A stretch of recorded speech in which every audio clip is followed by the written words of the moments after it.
Alors bonjour à tous, alors aujourd'hui on revient pour le test d'une webcam pas comme les autres, puisque donc OBS Bot a sorti donc la Tiny 4K. C'est une webcam qui va en fait suivre vos mouvements, puisque donc elle a deux axes de rotation et grâce à son intelligence artificielle, elle va vous traquer. Et donc ça peut être vraiment intéressant pour ceux qui veulent l'utiliser dans des streams ou sur la visioconférence. Donc on va découvrir toutes ces fonctionnalités et on commence tout de suite par le déballage.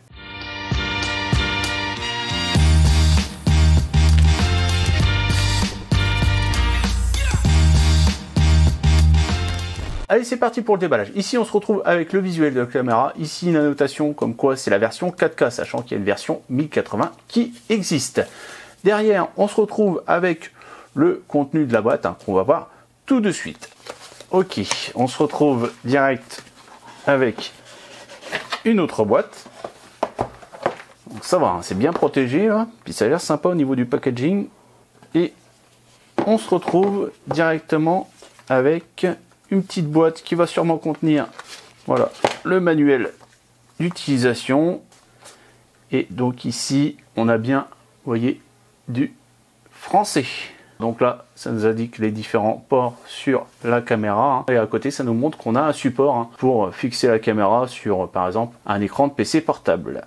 Allez, on passe à la suite. Et donc, on se retrouve avec une petite sacoche de transport rigide. Donc ça c'est top, j'adore. Ça j'adore quand ils nous donnent des petites sacoches. Allez, sans plus attendre, on ouvre et voilà à quoi elle ressemble. Elle est vraiment petite. C'est vrai que je la voyais plus grosse sur les photos, mais regardez-moi ça. Elle est très petite, mais au final vous voyez que elle est pas mal, puisqu'en fait vous voyez, vous avez une possibilité d'orienter comme ceci, à 360 et puis aussi à la verticale. Comme ceci, vous voyez, jusqu'à 90. Donc ça c'est bien foutu. Alors attendez, je vais la mettre de côté, on va regarder ce qu'ils nous fournissent avec. Donc le fameux support qu'on a vu sur le mode d'emploi. Ok. Donc là, on a un système magnétique. Ah ok, c'est bien foutu, vous voyez. En fait, la caméra va se mettre directement sur son support aimanté. Et donc là, après, vous l'accrochez directement sur votre écran. Ok. Qu'est-ce qu'il nous donne au niveau des câbles? Donc là, on a un premier câble avec une bonne longueur. Déjà, je peux voir à l'épaisseur du sachet. Donc là, on a l'USB-A vers une connectique d'alimentation. D'accord. Ah oui, je suis en train de voir, vous voyez, au niveau de la caméra, c'est ce que c'est une alimentation. Si par exemple le port USB de notre PC on voit pas assez, ou est-ce qu'il faut tout le temps la connecter? On verra ça pendant le test. Là c'est bien marqué 5 volts 1 ampère. Ok. Et donc les autres câbles. Donc ici on va avoir un câble USB-C vers USB-C. Donc là ça va être vraiment pour tout ce qui est donné. Et donc ici, après, on peut voir que là, on va voir sûrement le voyant pour voir si la caméra est en fonction ou pas. Ici, on a un pas de vis pour mettre sur un trépied photo, par exemple. Ici, on peut voir un micro. Donc là, je vais vous montrer la lentille de plus près. Avec, vous voyez, une vitre anti-reflet dessus. Et là, je viens de voir en fait que j'ai oublié un petit sachet qui est juste ici. Alors, qu'est-ce qu'on a là-dedans? Ah d'accord, c'est un adaptateur pour mettre sur l'USB-A, USB-C, vous voyez, USB-A, donc là, au final, hop, vous pourrez brancher directement comme ceci. Voilà. Bon bah écoutez, on a fait le tour de cette petite caméra, il n'y a plus qu'à les tester. Donc là, je vous montre comment j'ai installé la webcam sur ma tour. Donc je l'ai juste posé, puisqu'au final, donc j'ai utilisé un câble que j'avais déjà, j'ai pas utilisé le câble fourni avec la webcam. C'est un câble U-Green de 50 cm et c'est au final ce qu'il me fallait juste pour brancher directement sur l'USB-C disponible sur ma tour. Comme c'est une tour assez récente, j'ai de l'USB-C en direct. Et après, en fait, pas plus besoin de se prendre la tête plus que ça au niveau des réglages, puisque vu que la caméra est rotative, après, on pourra se filmer correctement et on va pouvoir gérer ça directement avec l'application. Après, si vous voulez l'installer d'ailleurs aussi sur un PC portable, hein, pas de souci avec le support fourni, hein, on peut très bien l'installer. En plus, vu qu'elle est pas lourde, hein, c'est pas gênant justement au niveau de l'écran. Donc ce que vous voyez maintenant, c'est le flux enregistré par OBS Studio. J'ai fait aucun réglage, j'ai juste laissé donc la caméra en 4K. Par contre, donc ça rend-encode en 1080, parce que j'avais essayé avec OBS en 4K et ça pixelise. Enfin, c'est pas fait pour. Hein. On va dire là, ce que vous voyez, c'est du flux 1080, même si à la base la caméra, elle, enregistre en 4K. Donc déjà, vous pouvez voir un peu ce que ça donne. D'ailleurs, on peut voir qu'on a un grand angle. Hein. Et donc là, je vais m'amuser donc avec le logiciel que j'ai installé, donc Osbot TinyCam, hein, que vous allez télécharger directement sur leur site. Hein. Et donc là, je vais vous montrer donc un aperçu de l'application, qui est assez simple. Hein. Déjà, même au niveau de l'installation de la webcam, hein, vous la branchez au niveau du PC. Et puis vous faites rien de plus, hein. Au final ça reste une webcam de base. Alors là forcément on a des réglages un peu en plus par rapport, bon, en fait on va pouvoir faire une rotation, voilà, donc aussi bien verticale qu'horizontale.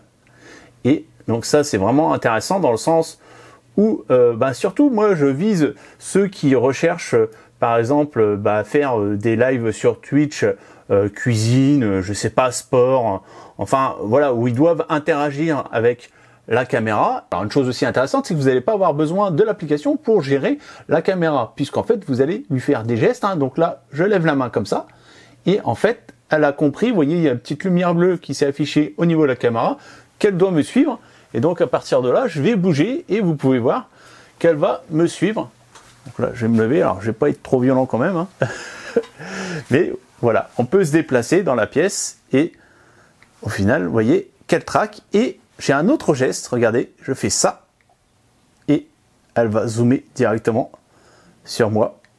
Et donc, je refais ce geste-là, et ça dézoome. Donc ça, vraiment super intéressant. Donc là, je reviens par exemple à ma place. Tac, vous voyez là, j'étais un peu plus vite. Hein. Et donc là, je refais le geste. Voilà, elle a compris. Vous voyez, ça valide toujours au niveau de la caméra pour au final dire si elle a compris ou pas le geste. Hein.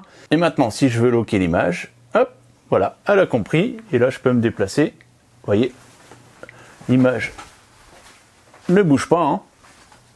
Enfin du moins la caméra ne suit pas. Hein. Là je vais dézoomer. Voilà. Donc c'est intéressant puisque vous allez pouvoir vraiment gérer la caméra sans avoir touché au logiciel. Surtout, voilà, si vous faites des choses avec des interactions, vous n'avez pas non plus tout le temps aller sur votre PC pour bouger la caméra. Là, à partir de ce moment-là, vous faites tout automatiser directement par la OBS Bot. Donc maintenant, je vous montre aussi un rendu avec le micro de la webcam. Alors on va dire c'est pas mieux que forcément mon micro cravate, hein, mais on va dire ça peut dépanner, surtout voilà si vous faites de la visio ou autre, ça c'est vraiment intéressant.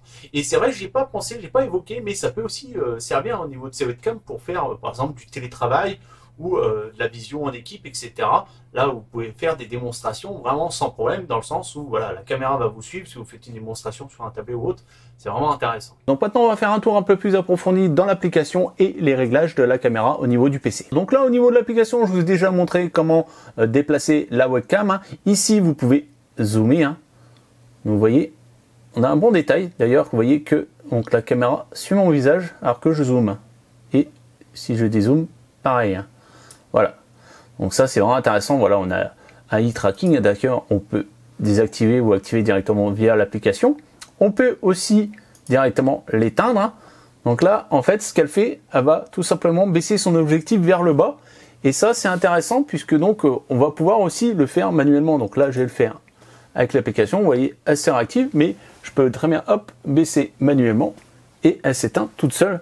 Donc ça, pareil, intéressant pour au final vraiment bien voir que la caméra est désactivée, pas le fait juste d'avoir un voyant qui s'éteint ou autre. Là, vous avez la caméra qui filme vers le bas, donc vous pouvez le faire aussi manuellement. Ça, c'est vraiment intéressant, un petit truc en plus. Et en bas de l'application, vous avez des préceptes pour pouvoir régler, par exemple, une position de la caméra préférée. Par exemple, si vous voulez filmer en haut, à gauche, etc., zoomer, vous pouvez le faire directement ici. Après, recliquer dessus et la caméra reprendra sa position que vous avez réglée. Donc maintenant, on est dans les réglages de l'application. Donc vous allez pouvoir, par exemple, régler une mise en veille automatique, là, par exemple, au bout de 30 secondes, si elle ne détecte pas de mouvement ou autre. Hein. En dessous, donc, on a les réglages pour le contrôle par geste, pour loquer mon visage ou pour zoomer. Hein. Après, on peut choisir d'ailleurs, vous avez vu, le zoom factor. Hein. Donc là, il est sur x2.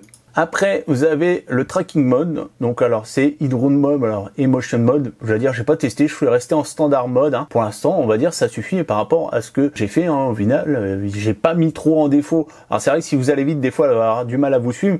On va dire, voilà, généralement, hein, vous faites pas des gestes trop brusques, à moins si vous faites du sport, je sais pas. Mais on va dire, pour le moment, standard mode, ça sort bien.